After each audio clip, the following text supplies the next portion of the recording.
I'm going to show you how to draft a song split sheet in 10 simple steps. Number 1, title. The first step is just adding the title to the song. So if you have a song called Complete, just type that in. Number 2, writers. The second step includes adding the writers to the song. So if you have two writers, John Doe and Jane Doe, just go ahead and type that in. Number 3, publishing company. In step 3, you just want to include the writer's publishing company's names. So if one writer is Mistra and the other is Smile Music, just go ahead and type that in. If you don't have a publishing company name, just leave it blank for now and be sure to subscribe and hit the notification bells because I have another video coming about that. Number 4, splits. The fourth step includes actually the splits to the songs. So if one writer has 60% and the other one has 40, just go ahead and type that in. By the way, if you're wondering how the splits are negotiated, I have 2 videos I did with that linked in the description below. Number 5, PRO. Moving on to step number 5, you want to include your PRO or Performing Rights Organization, which is typically ASCAP or BMI. So if one writer is with ASCAP and the other is BMI, go ahead and type that in. By the way, if you don't have a PRO, just leave it blank and be sure to stay on the lookout for another video that I have about that as well.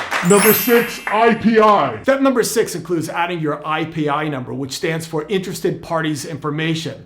This is the code that you get from ASCAP and BMI when you affiliate with them. So if one writer has a 9-digit code with ASCAP and the other writer has a 9-digit code with BMI, just go ahead and type in those codes. But what happens if you're affiliated with a PRO and you don't know your code? Go to ASCAP's website, for example, and click on Repertory in the left column. Click on Title and choose Writer and then type in your name. Hit Enter and your IPI number will appear. It's public to everyone, so don't worry about security. Number 7, first use. All right, so now moving on to step number 7, you want to write what the first use of this song is intended for. So if the first use of this song is intended for use on John Doe's debut studio recording, for example, go ahead and just type that in. This is important because you want it to be clear between the writers what the intended use of the song is. And now, if anybody wants to use the song for something else, they have to have it in a written agreement agreed upon by all parties. Number 8, signature. Step number 8 is simple. You just go ahead and sign the agreement. Number 9, contact. Step number 9 is also simple. You just put your phone number and email. Number 10, date. And step number 10 is simple. You just date it. Now make sure that everybody has a copy and just put it away for a rainy day. Number 11, bonus section. For a bonus section, you might be wondering whether or not there's split sheet applications. Well, there's 2 we'd like to suggest. The first one is oddly.com and the second one is songsplits.com. Personally, I like having physical split sheets with everybody's handwritten signature in it,